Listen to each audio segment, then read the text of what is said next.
Reclaiming Timeless Ways, Mike Traster, Simon Fuller. Welcome aboard. Another show is getting underway. Mike, what are we going to be talking about today? We're going to talk about the relative state of powerlessness. Ooh, powerlessness. Right.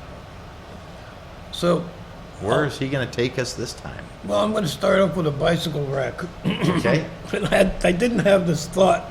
I hadn't thought of this in a long time. I was at the junior high school where I grew up in New York, and a buddy of mine was with me, and there's this huge grass hill, very, very steep, behind the play area, behind the sports field. And it was like almost as steep as a stairway. Mm-hmm. And it was about 250, 300 feet long. Wow. And my friend looks at me and he goes, "You're pretty good on a bicycle, aren't you?" And I said, "Yeah, I am. I could ride for like a mile with no hands, up and down hills." And he goes, "You think you could ride down that hill?" I think he called me a chicken or something. Either way, challenged you somehow. So he sunk the hook in me. And so I went down the hill and all was fine and the grass was about 2 feet high. Oh. And So you couldn't really see below the grass. I mean, it was masking I it. didn't know what was coming. And I was going over 60 miles an hour because I had a speedometer on the bicycle. And I wasn't pedaling because it was just that fast. Right. And I hit a rut in the ground. And it stopped my front wheel and threw me off the bike, and I landed on top of a chain link fence. All those little spikes. Ooh. So I was pretty well punctured, and then the bike fell on top of me. It came tumbling, Yeah. just like on the cartoons. Except this wasn't a cartoon. And as far as I can remember, it wasn't. So I was pretty banged up. Yeah. I kind of came to after a brief moment and threw the bike off of me and dragged myself back up the hill. My friend was on the top of the hill laughing hysterically. Apparently it was pretty funny to watch for him. But I got lucky. But for a moment there, I was powerless, right? All that momentum and that fence, you know, I had no power. Right. I couldn't do anything. So when we get sick or hurt or bullied, our power is really limited. And I think the question is, am I going to look at what I can't do or what I can do? Sure. And how do I control my mind, Yeah. right? So, you know, I have a dear friend who I've known for over 50 years. He's very ill. He's fighting a serious illness. And he's an extremely smart man. And I know in his struggle, he goes through a lot of time controlling his mind. Yeah. We don't talk about that. Right. But I know it because I know him pretty well. Smart guy, you know, well educated, but a lot of common sense. So if you're sick, what are you doing with your mind? Yeah.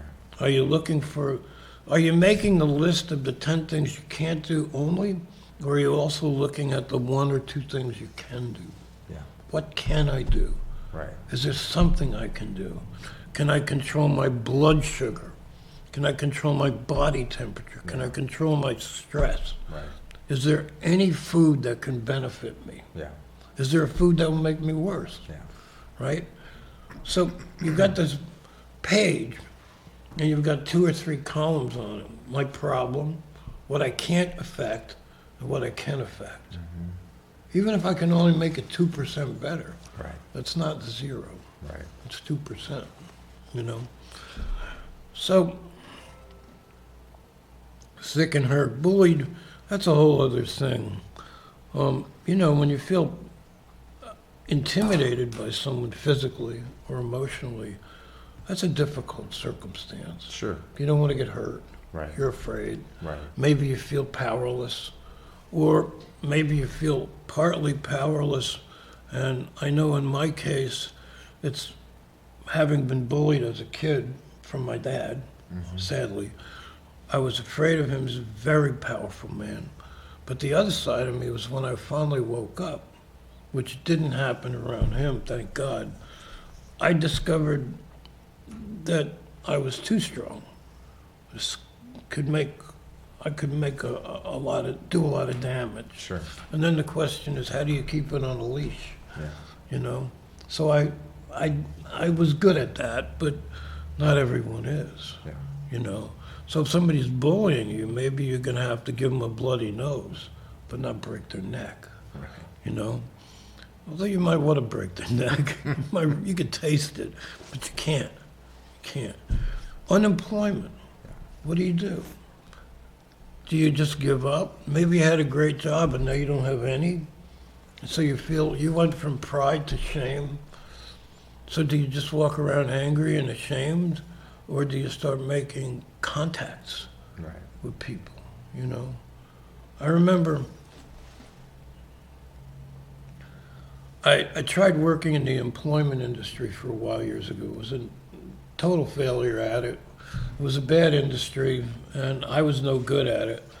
But I remember this one guy came to me. He was like 60, and he had a background in physics, and he worked doing some kind of planning in the fishing industry. And his job dried up, and he went from making, at that point, a lot of money to, it was like 30 some odd years ago, I think he was making 60, 70 grand a year. And he was unemployable. And he didn't know what to do with himself. I couldn't help him, you know. The industry would not take him seriously because he was too old, Sure. you know. So everybody would be polite and say, well, we'll look around for you. And, you know, he was rejected. So, and rejected, that could be in a relationship too. How do you define yourself? Let's say you're in a relationship with somebody very powerful or very popular or very handsome or pretty, and they leave, or they get sick. And suddenly this core part of your life has changed. Did you go from being a winner to a loser? How are you defining yourself? Sure. You know? And is it proper? Or are you abusing yourself? Did the original contract that you made with yourself feel good but make no sense? You know? Like, I'm single. I've been single for a long time. I don't have the marketability that I had 30 years ago for a bunch of reasons. I also don't like a lot of the people I meet for a bunch of reasons, right? So it's two-sided. So do I define myself as being a loser because I'm single? I can do that. Should I? Yeah, no, it's interesting. So many of your situations kind of tie right in with maybe a word you could throw out is despair. Right. And even on a survival show we recently did, where does your brain go? Right. So much of the power is up here, and I know it's another cliche statement, but very true when you tie it into what you're saying. Is the glass half full or half empty? Right. You get to look at that through the lens that you want to look through it, and you get to do something about it if you choose to. Right. And so you can sit in the shadows in the corner, and I know that seems to be more comfortable, but is it? What's the end result? Is anything going to change ever? Right. Not likely.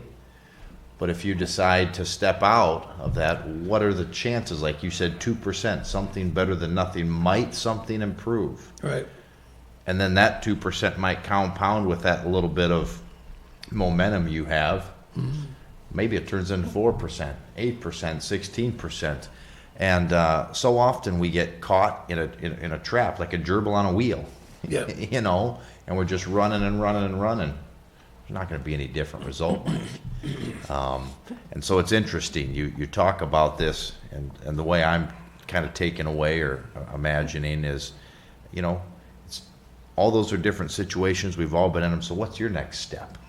You know, what are you going to do about it? Right. And What do can you control? Right. What can you control? I can control my thinking. That's what you can, yeah. What piece can you, and then control it. Right. That's the second half. Right. I can, therefore I choose to. Action, you know. Right. Right. Now, do I control it perfectly? No. Why not? Because I'm human. So I forgive myself when I don't control myself. Sure. Yes. And then what do? I get back on track. Right. And does that mean I won't, after I've screwed up once, I'll never screw up again? No, it doesn't mean that. It means I'll recognize it, I'll forgive myself, and get back on track again. And you'll get better each time. That's I the will. 2 to 4 to 8 to 16%. There you go. You know. So when I got hurt, I had a very severe concussion, too. And so my balance was totally screwed up. They put me on meclizine, which sedated me, which made me feel worse. I was already extremely tired. I'm like, this is terrible. So I remembered reading about ginger being useful for dizziness. And I fell down in a store one day, took a whole display with me. I thought up was down and down was sideways, and the room was literally spinning. Like, you think that's just a cliche in a movie? It was real. And so I went home, and I went to the doc. They put me on meclizine. I hated it. I threw it out, and I got some ginger.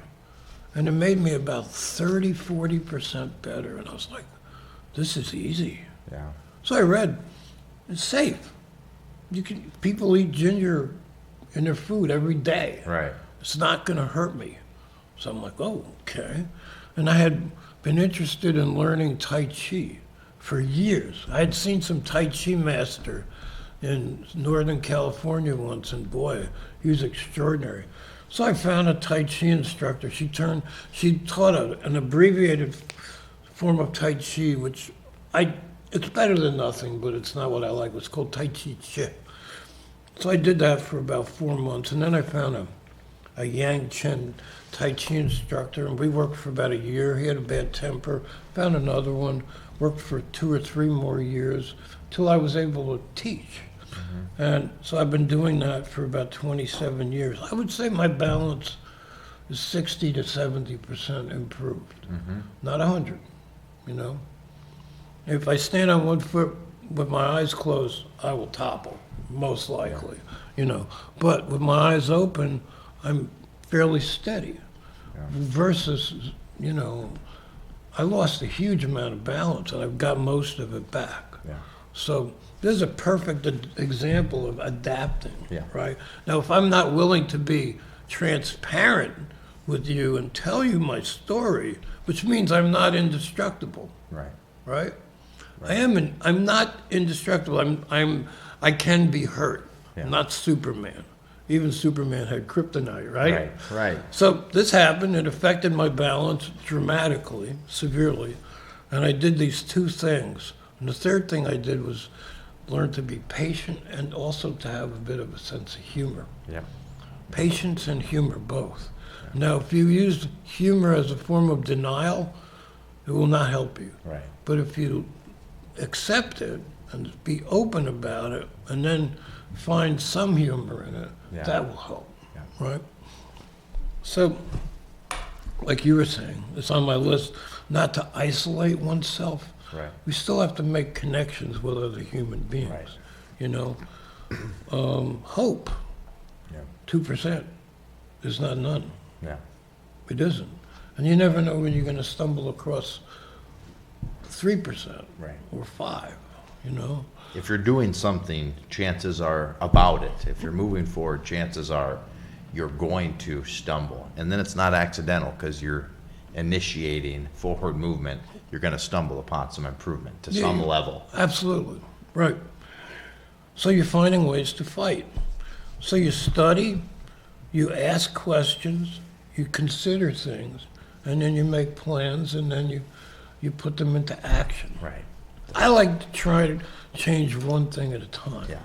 Well, that's manageable for most people. I think that's a sensible, logical way. I mean, I've met people that can like do 5 things simultaneously. Right. Most of us cannot. Right. Not well. And if we can, we can't do it with very much efficiency. Well, having done nursing and counseling work, I realize if I change 5 things and something improves, I have no idea which one of those things Sure. made it better. Right. I know that cumulatively it's better. Sure. But can I put my finger on what did what? Right. I can't. So if manageable is hugely important, but also for perspective, for myself and for somebody else, for the next person. Sure. You know, somebody was telling me they had reflux yesterday. So put a wedge under your back when you sleep, so you'll have more control. You know, there's other things I can do also. We talked about a couple other things, but that was so you make one little change, and maybe that'll help. Maybe don't eat so late. Have a bottle of water next to your bed to calm the acidity down in your gut. Right. Talk to your doctor about kind of a drug called a proton pump inhibitor. Right. You know, all these little things. Or find out, is there some class of drugs that you're using that's exacerbating this or Right. making it worse? You know, like coffee. Right. You know, it's going to make your gut hyperacidic. Right. You know, or maybe tomato paste Yeah. might set you off. You know, Yeah. So powerlessness. We're not. That's a word that do not let that be. That's the key. We are never powerless. Right. We're somewhat We powerless. can choose to, well, sure, there are situations where we don't have it, but I guess to your point is in those situations, take it back. How do I adapt? Yes, Right. take it back. Yeah. That's exactly Take right. what you can back. Smart. All right. Thank you for joining us for another episode. Mike, as always, thanks for sharing today. Thank you. Have a great day.